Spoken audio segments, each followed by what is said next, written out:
வணக்கம். மேற்குறி செய்திகள். மகாகவி பாரதியாரின் நினைவு தினத்தை ஒட்டி பாரதி பூங்காவில் அமைந்துள்ள அவரது சிலைக்கு கவர்னர் கைலாஷ்நாதன், முதல்வர் ரங்கசாமி, சபாநாயகர், அமைச்சர்கள் மற்றும் சட்டமன்ற உறுப்பினர்கள் மாலை அணிவித்து மரியாதை செலுத்தினர். மகாகவி சுப்பிரமணிய பாரதியாரின் நினைவு நாள் புதுச்சேரி அரசு சார்பில் இன்று அனுசரிக்கப்பட்டது.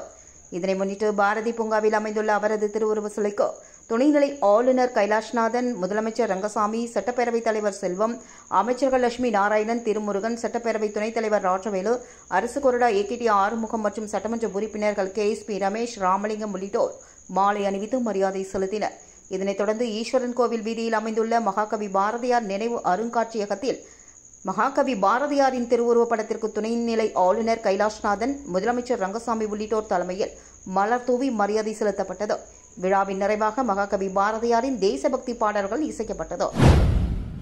புதுச்சேரியில் மீனவ கிராமம் அருகே இந்தியன் ரிசர்வ் பட்டாலியன் பயிற்சி மையத்திற்கு நிலம் ஒதுக்கியதற்கு எதிர்ப்பு தெரிவித்து 500க்கும் மேற்பட்ட மீனவ மக்கள் கருப்பு கொடியேந்தி போராட்டத்தில் ஈடுபட்டதால் பரபரப்பு ஏற்பட்டது.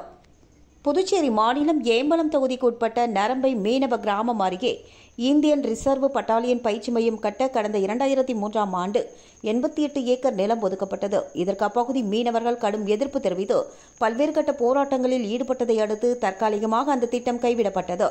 இந்நிலையில் மீண்டும் அந்த பகுதியில் பயிற்சி மையம் கட்டுவதற்கு ஆய்வு செய்ய காவல்துறை உயர் அதிகாரிகள் அங்கு வருவதாக இன்று தகவல் வெளியானதை அடுத்து அந்த பகுதியைச் சேர்ந்த 500க்கும் மேற்பட்ட மீனவ மக்கள் ஒன்று திரண்டு கருப்பு கொடியுடன் போராட்டத்தில் ஈடுபட்டனர்.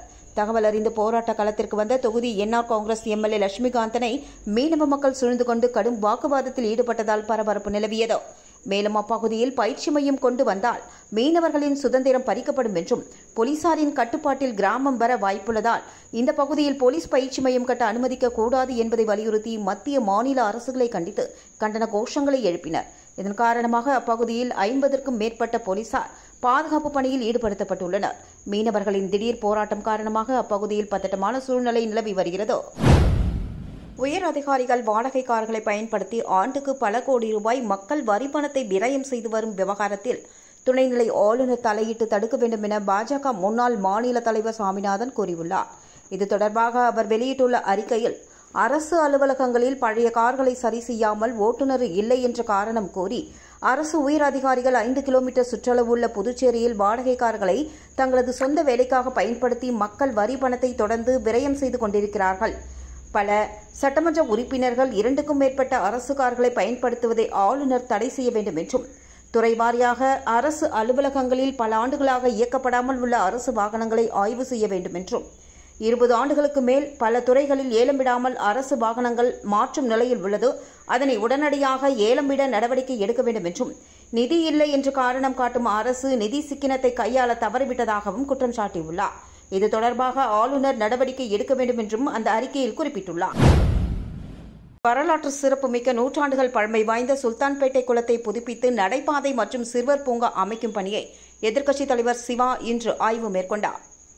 புதுச்சேரி வில்லியனூர் தொகுதியில் பல்வேறு பகுதிகளில் உள்ள குளங்களை தூர்வாரி நீர் ஆதாரங்களை பாதுகாக்கும் பணிகளை சட்டமன்ற எதிர்க்கட்சித் தலைவரும் வில்லியனூர் தொகுதி சட்டமன்ற உறுப்பினருமான சிவா செய்து வருகிறார். அந்த வகையில் சுல்தான்பேட்டை முகப்பில் உள்ள வரலாற்று சிறப்புமிக்க 100 ஆண்டுகள் பழமை வாய்ந்த குளத்தை தூர்வாரி புதுப்பித்து குளத்தில் படிக்கட்டுகள், குளத்தை சுற்றி நடைபாதை, இருக்கைகள் மற்றும் சிறுவர் பூங்கா அமைப்பதற்கான முயற்சியில் சட்டமன்ற எதிர்க்கட்சித் தலைவரும் தொகுதியின் சட்டமன்ற உறுப்பினருமான சிவா மேற்கொண்டார். அதன் பயனாக குளத்தை தூர்வாரி அழகுபடுத்திட பொதுப்பணித்துறை நீர்ப்பாசன கோட்டம் நிதி ஒதுக்கியுள்ளது. இந்நிலையில் புதுப்பிக்கப்பட்டுள்ள சுல்தான்பேட்டை குளத்தை சட்டமன்ற எதிர்க்கட்சித் தலைவர் சிவா பொதுப்பணித்துறை அதிகாரிகளுடன் நேரில் சென்று ஆய்வு மேற்கொண்டு அங்குள்ள பொதுமக்கள் மத்தியில் கருத்துக்களை கேட்டறிந்தார். மேலும் விரைவில் குளத்தை தூர்வாரி அழகுபடுத்தும் பணிகள் துவங்கி பொதுமக்கள் பயன்பாட்டிற்காக அர்ப்பணிக்க உள்ளதாகவும் தெரிவித்தார். இந்த ஆய்வில் பொதுப்பணித்துறை நீர்ப்பாசன கோட்ட செயற்பொறியாளர் ராதாகிருஷ்ணன், உதவி பொறியாளர் லூயி பிரகாசம் மற்றும் ஊர் ஜமாத்தார்கள், பள்ளிவாசல் நிர்வாகிகள், பொதுமக்கள், திமுக நிர்வாகிகள், கூட்டணி கட்சியினர் என ஏராளமானோர் கலந்து கொண்டனர். அகில இந்திய ரியல் எஸ்டேட் கூட்டமைப்பின் புதுவை மாநில பொறுப்பாளர்கள் மற்றும் உறுப்பினர்கள் ஆலோசனைக் கூட்டம் நடைபெற்றது. அகில இந்திய ரியல் எஸ்டேட் கூட்டமைப்பின் புதுவை மாநில பொறுப்பாளர்கள் மற்றும் உறுப்பினர்கள் ஆலோசனைக் கூட்டம் தனியார் ஹோட்டலில் நடைபெற்றது. புதுவை மாநில தலைவர் அன்பரசு தலைமையில் நடைபெற்ற இந்த நிகழ்வில் தேசிய தலைவர் டாக்டர் ஹென்றி சிறப்பு விருந்தினராக கலந்து கொண்டு உரை நிகழ்த்தினார். மேலும் இந்த கூட்டத்தில் சட்டமன்ற உறுப்பினர்கள் வைத்தியநாதன், நேரு, ஜான்குமார், பேராசிரியர் ராமதாஸ், முன்னாள் எம்எல்ஏ ஓம் சக்தி சேகர் மற்றும் ரியல் எஸ்டேட் தொழிலதிபர்கள் பலர் கலந்து கொண்டனர். இக்கூட்டத்தில் பல்வேறு தீர்மானங்கள் நிறைவேற்றப்பட்டது. அதனை முதல்வர் ரங்கசாமியை சந்தித்து நிர்வாகிகள் வழங்கி நடவடிக்கை எடுக்குமாறும் கோரிக்கை விடுத்தனர். உருளையன்பேட்டை தொகுதிக்கு உட்பட்ட மறைமலையடிகள் சாலை முதல் திருவள்ளுவர் சாலை வரை ரூபாய் 62 லட்சம் மதிப்பீட்டில் புதிய சிமெண்ட் சாலை அமைக்கும் பணியினை தொகுதியின் எம்எல்ஏ நேரு பூமி பூஜை செய்து துவக்கி வைத்தார்.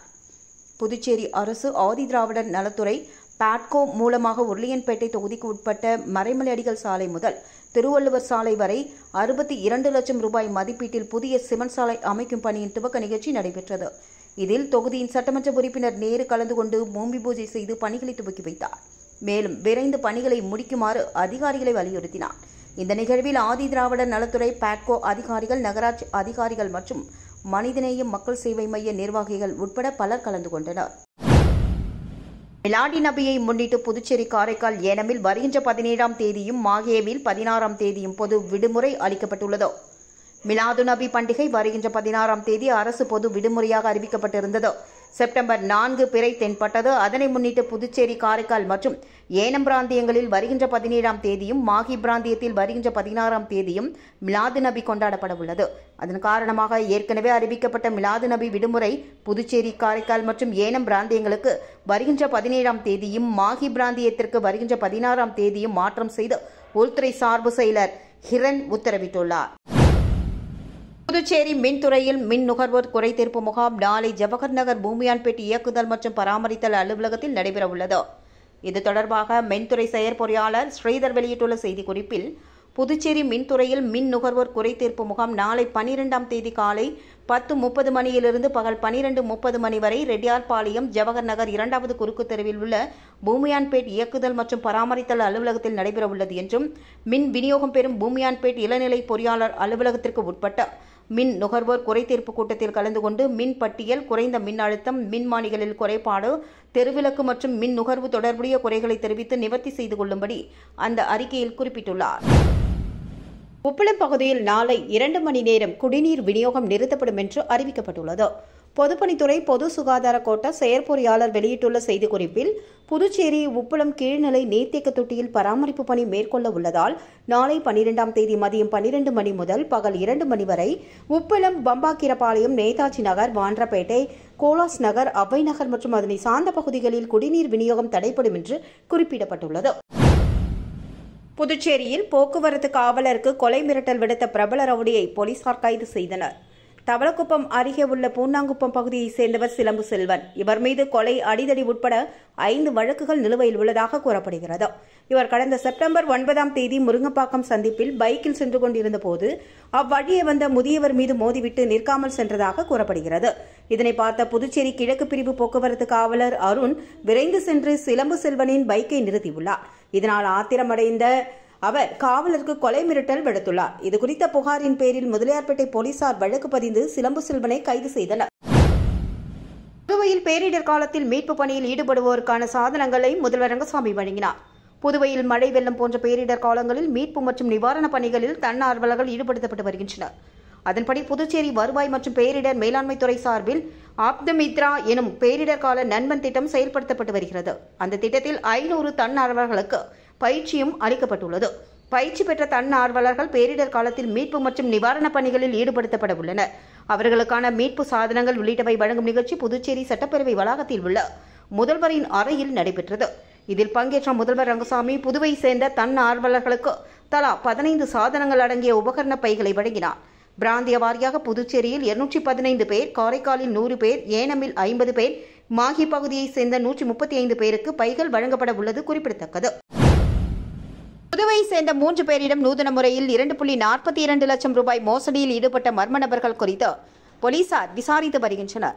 புதுச்சேரி வில்லியனூரை சேர்ந்தவர் செவ்வந்தி. இவரிடம் டெலிகிராம் செயலி மூலம் அறிமுகமான மர்ம நபர் பங்கு சந்தை மூலமாக அதிக லாபம் கிடைக்கும் என ஆசை வார்த்தை கூறியதை நம்பிய செவ்வந்தி மர்ம நபர் கூறியபடி பல தவணைகளாக 1.50 லட்சம் ரூபாயை முதலீடு செய்து ஏமாந்துள்ளார். இதேபோன்று புதுச்சேரியை சேர்ந்த சக்தி சக்கரவர்த்தி என்பவர் கைபேசி மூலமாக தொடர்பு கொண்ட பெண் அவரை மிரட்டி 17,000 ரூபாயை மோசடி செய்துள்ளார். இதேபோல் காரைக்கால் நெடுங்காடு பகுதியைச் சேர்ந்த இலக்கியா என்பவரிடம் பகுதி நேர வேலை இருப்பதாக கூறி மர்ம நபர் ஒருவர் 75,000 மோசடி செய்துள்ளார்.